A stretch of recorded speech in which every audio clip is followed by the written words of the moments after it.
screams behind the smile the dark side of how narcissists treat their wives. To understand the inner workings of a marriage to a narcissist, one must first understand that to them, a partner is not a co-pilot or a soulmate, but a self-object. In clinical psychology, this means the partner is viewed merely as an extension of the narcissist's own ego, existing solely to regulate their fragile self-esteem and perform the emotional labor they are unable to do for themselves. While the relationship may begin with a whirlwind of love bombing, a dramatic display of affection designed to hook the victim, the reality eventually settles into a pattern where the partner's needs are entirely subsumed by the narcissist's bottomless hunger for validation. It is a world where everything is about them, and the partner is expected to surrender their autonomy, their finances, and their very sense of self to keep the narcissist's false self from collapsing. The architecture of deception, chronic lying. The deception in a narcissistic marriage often begins with a subtle tilt of reality. Narcissists are frequently chronic liars, not necessarily because they have a specific secret to hide, but because lying is a primary tool for impression management. They weave intricate tales of unexpected client meetings or late nights at the office. But these aren't just excuses. They are bricks in the wall of their curated persona. They will exaggerate their bank balances or the prestige of their purchases because their sense of worth is entirely dependent on external markers of success. From a psychological perspective, this is a manifestation of their grandiosity. They feel entitled to rewrite the truth to suit their immediate desires. For the wife, this creates a state of permanent confusion. When he makes promises he has no intention of keeping or offers a hollow, "I'm sorry," only to repeat the behavior hours later, he isn't experiencing remorse. He is simply performing whatever social script is necessary to regain control of the moment. The Iron Curtain, social and financial isolation. Isolation is perhaps the most calculated move in the narcissist's playbook. It begins slowly, a disparaging comment about a best friend here, a manufactured argument before a family gathering there, until the wife finds herself standing on a shrinking island of her own life. By cutting her off from her extended family and friends, the narcissistic husband ensures that he is the only voice in her ear, the sole arbiter of what is true and what is not. This is a form of coercive control designed to induce learned helplessness. He may insist she quit her job to focus on the family, but the underlying psychological motive is to drain her financial independence. When her bank account is empty and her social circle has vanished, she has nowhere to turn but back to him. For the victim, this creates a profound sense of entrapment, where the exit doors are locked not with keys, but with the fear that she truly has nothing and no one left outside of his sphere of influence. Psychological insight. Isolation serves to destroy the victim's reality testing. Without external perspectives from friends or family, the victim begins to adopt the narcissist's distorted worldview as the only truth. The war on reality, gaslighting, and control. To maintain power, the narcissist employs the psychological warfare known as gaslighting. This is the persistent attempt to make the partner doubt her own memory, perception, and sanity when he tells her she is making up stories or that she is too sensitive about his mistreatment. He is performing a surgical strike on her ego. This isn't just about winning an argument. It is about making her believe that she is the problem. He may accuse her of being weak, lazy, or pathologically dependent, projecting his own internal inadequacies onto her in a process called projective identification. For the wife, the impact is devastating. She begins to internalize his voice, blaming herself for the friction in the relationship and working twice as hard to fix a brokenness that was never hers to begin with. This chronic stress traps the nervous system in a state of hypervigilance, where the victim is always walking on eggshells, waiting for the next psychological blow. The vacuum of empathy, infidelity as supply. In the narcissist's mind, a marriage is often just a means to an end, and infidelity is rarely about the quality of the partnership. It is driven by a lack of object constancy. the inability to maintain an emotional bond with a partner when they are not physically present or providing immediate gratification. When a narcissistic husband cheats, he is seeking narcissistic supply, that hit of adrenaline and reassurance that comes from being adored by someone new. Because they suffer from deep-seated insecurity, they require a constant stream of validation to keep their inflated sense of self-worth afloat. To him, the consequences for his wife are irrelevant because he cannot feel empathy for her pain. He sees his own desires as the only moral compass that matters. He can be an expert at hiding these double lives, using fake normalcy and rehearsed kindness to keep the mask in place until the moment he decides he no longer needs the primary relationship. The trophy on the shelf, objectification. Ultimately, a narcissist views his partner as a trophy rather than a person. To the outside world, the wife is a signifier of his success, wealth, and power. He may insist she dresses a certain way or behaves with a specific level of poise at social gatherings, not because he admires her, but because her appearance reflects back on his brand.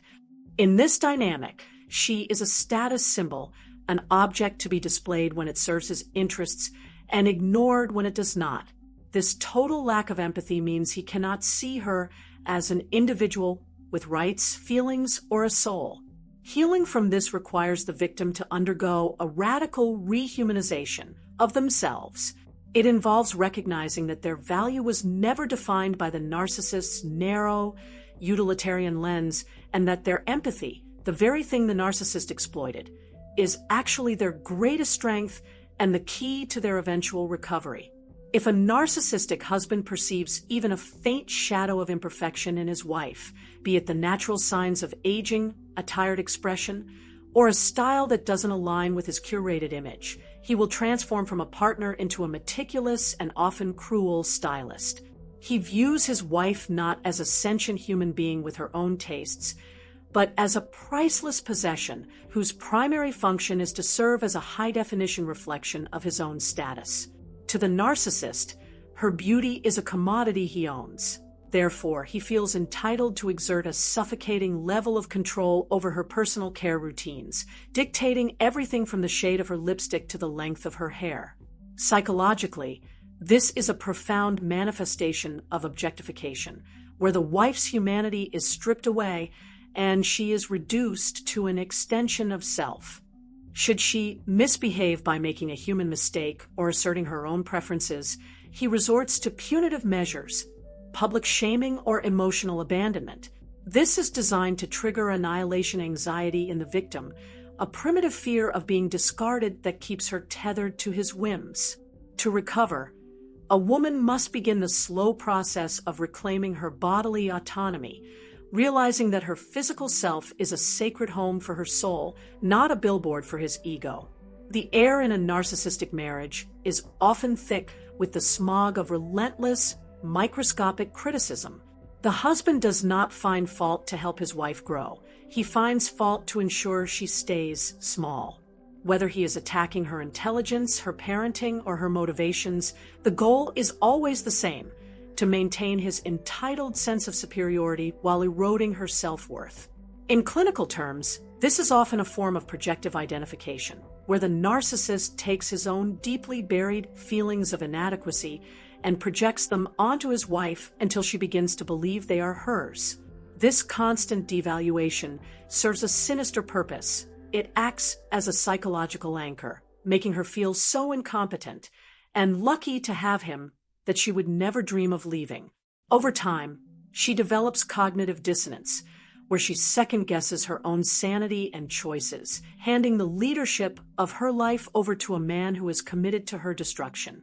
To protect herself, the victim must seek external reality testing, trusted friends or therapists who can help her see that the flaws he points out are actually a map of his own insecurities. To keep a partner off balance and compliant, the narcissistic husband often weaponizes fury. This isn't just a loss of temper. It is a calculated, abnormal rage used to manipulate the wife into a state of chronic hypervigilance.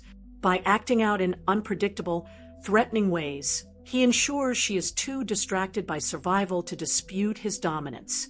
He may even attempt to convince her that she is going mad, a tactic known as gaslighting, specifically designed to make her give up her own agency.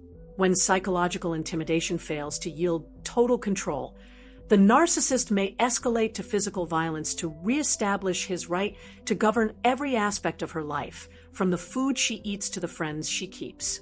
This creates a trauma bond where the victim's nervous system becomes addicted to the small periods of calm between the storms. Breaking this bond requires a safety-first approach. The victim must recognize that his fury is a choice of control, not a lack of it, and that her mental and physical safety is a non-negotiable human right. The domestic life of a narcissist is characterized by a service entrance mentality, where he holds his wife to unrealistically high standards as a housekeeper and mother while providing her with zero emotional or material support. He expects a 5-star hotel experience, errands run, meals cooked, children raised with military precision, while he kicks back and treats her like an unpaid maid. Psychologically, this stems from an extreme sense of narcissistic entitlement. He believes his mere presence is enough of a contribution to the marriage. The wife's ability to handle these impossible domestic tasks becomes the single most important factor in his happiness, and any failure is met with cold demandingness or verbal abuse. This leaves the wife in a state of burnout and helplessness, feeling more like a vehicle for his comfort than a partner in his life. Recovery in this context involves setting functional boundaries, where the victim stops overfunctioning to cover for his laziness and begins to prioritize her own rest and needs, regardless of his disapproval. Ultimately, the narcissist will not hesitate to use abuse, be it mental, verbal, or physical, to maintain the hierarchy of the household. Because he lacks effective empathy, he is physically and emotionally incapable of feeling the pain he inflicts on his wife. He views her as an object intended to serve his needs and gain him access to social networks or resources he couldn't reach alone. He may find her cute or useful at first, but once the utility is gone or the mask is no longer needed, his true, toxic nature reveals itself in both public and private criticism. He will actively discourage her from having outside friendships, as any external support is a threat to his monopoly on her reality. To a narcissist, a meaningful connection is a foreign concept. There are only selfish goals, and the people used to achieve them. For the wife, the path to freedom begins with the radical acceptance that he will never change because he doesn't see a problem with his behavior. Your healing is not found in his apology, but in your own exit from the theater of the absurd he has created. We hope this deep dive into the psychological mechanics of narcissistic marriage has provided you with the clarity and strength you need today. If you have ever felt like a possession or a maid in your own relationship, please know that your feelings are valid and you are not alone. Let us know how this video aided your learning experience. Please share your ideas and stories in the space provided below. Your voice is a powerful tool for others who may still be in the dark. If you found this information instructive, please use the like and subscribe buttons to show your appreciation and stay connected with our future content. Thank you for being part of this community of healing and awareness.